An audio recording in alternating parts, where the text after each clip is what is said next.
Hello everyone, and welcome back to the Calvin Tobin Show. I am your host, Calvin Tobin.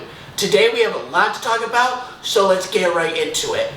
Alright, college football is back, and here are my top 3 games and predictions for this upcoming Saturday and weekend. My first game is number 5 Georgia against number 3 Clemson. Georgia has JT Daniels coming in as a junior, and same thing with Zamir White. While Clemson has lost almost all of their best players on offense from last year. They lost Trevor Lawrence, Travis Etienne, and Amari Rodgers. This is going to be a very interesting game because Zamir White is that kind of dude that can take it to the house anytime he wants once he finds that hole. But DJ Uiagalelei can do the same thing with his feet because he looked spectacular in the games he was supposed to take over for Trevor Lawrence when he was out with COVID. And offense is the key factor to this game because both Clemson and Georgia have multiple juniors and seniors returning to that defense. So if one of those teams has an offense that clicks more throughout the game, they're going to end up winning.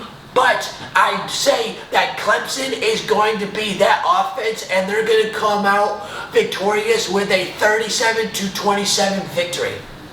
Number 2 is number 1 Alabama against number 14 Miami. Now, Alabama has a similar situation to Clemson. They lost almost all of their best players on offense. They lost Mac Jones. They lost Heisman Trophy Devontae Smith. They lost Jalen Waddle, who probably would have been there if he didn't get injured for the entire season, or practically the entire season. But Miami has a 6-year quarterback returning in Derek King. They also have a returning 5th-year senior in Mike Harley. And that's just the offense right there. But Miami has the chance to take over this game with their corners because Alabama has John Mechie, who was a great freshman last year and has a great chance at being a great sophomore this year. But if Al Bradley Jr. and Amari Carter can figure out how to stop John Mechie and the rest of that offense, Miami does have a chance at taking game 1. But Alabama has been known for turning even young quarterbacks like freshmen and sophomores into sensational quarterbacks. But in this case, I say that Alabama will come out victorious and win 40-27. And my third and final game is number 17 Indiana Hoosiers going up against the number 18 Iowa Hawkeyes. The Hoosiers have returning senior Ty Freifogel and junior Michael Penix Jr. And these guys are a dynamic duo, and they can crush anybody once they get into the rhythm. But in this game, the way that Iowa can stop the Hoosiers, they are going to have Seth Benson and Riley Moss. They're 2 best players coming off last year, both in their respective turns. Seth Benson as a linebacker and Riley Moss as a corner. If those guys can analyze and construe the Indiana offense, they're the ones that can come out on top. But Ty Freifogel and Chris Cullers and Michael Penix Jr. are going to be very hard to stop. And I say that Indiana comes out on top victorious with a victory of 27-24. All right, now let's get into some baseball. History has been made. by a baseball phenom and sensation. And he is the one, the only Shohei Ohtani. This guy is breaking records all over the place this week. And what he has done over the last week and a half, maybe 2 weeks, is he has been the first player to hit 40 home runs in Angels franchise history. The other record that he broke is being the first Angels player in franchise history to have 40 home runs while having 20 steals in the same year. Are you kidding me? How is Shohei Ohtani doing this? Like, this is absolutely insane what Shohei Ohtani is doing. He has an ERA of like 2.7 or 2.8. He has over 80 strikeouts. He has 20 plus stolen bases. He has 40 plus home runs. This guy is built different, a different breed, and a hybrid player all at the same time.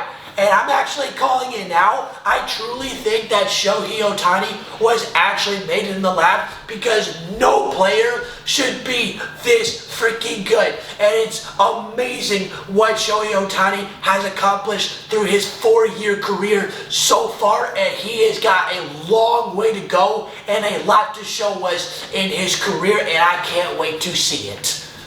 All right. In other news, we haven't heard about this guy in a while because of his little situation of misogynist. And it is Deshaun Watson having the Miami Dolphins as the front runner to get traded to.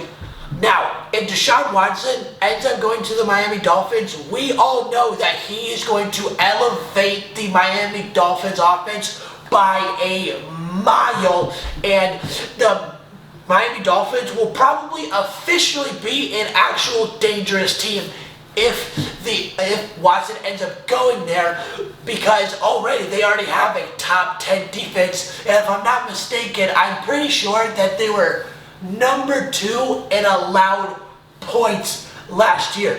Miami's defense is crazy good, and Deshaun Watson ends up going there, it's going to be over for the rest of the division other than Buffalo, because that's going to be an epic battle right there.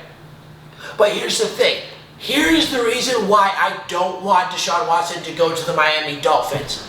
I actually want to see Tua Tagovailoa actually envelop this Miami Dolphins offense system, because last year everyone was dissing him for how little he played, and he barely got to show how good he can truly be.